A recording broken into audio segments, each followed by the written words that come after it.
Alright guys, so now let us learn how to classify unit cells. Classifying unit cells is simple. Unit cells can be classified into two types, a primitive unit cell and a centered unit cell. A primitive unit cell is one where the particles occupy only the corners of the unit cell. So now let us take an example. Here's a cube. In this context, a primitive unit cell would be one where particles occupy the corners of the unit cell. Next, let us look at the centered unit cell. A unit cell where particles occupy any other position apart from the corners of the unit cell would be called as a centered unit cell.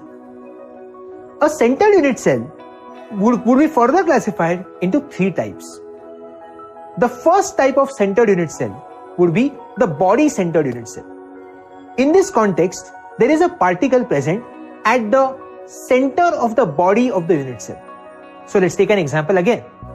Here's your cube, and in this, if there is a particle present at the center of the body of the unit cell, apart from the corners themselves, then that would be a body-centered unit cell, which is commonly called as BCC, body-centered cubic. Next, let us learn about face-centered unit cell. A face-centered unit cell is one in which there are particles present on the center of the faces of the 6 different faces in the case of a cube. Again, trying to define face-centered unit cell.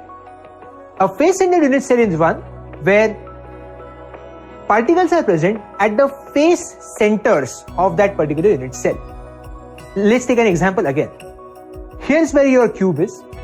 In this context, the face-centered unit cell will be represented as with particles occupying the 6 face centers in addition to the corners of the unit cells themselves. So this is called as a face-centered cubic or FCC unit cell. Next, let us learn what is an end-centered unit cell.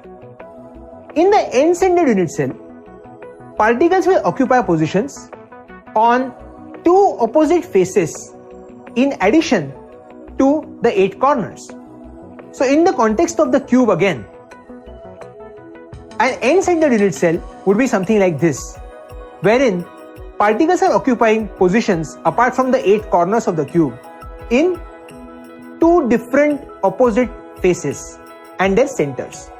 So the key difference between an end-centered unit cell and a face-centered unit cell is that in end-centered, the particles occupy only 2 opposite faces.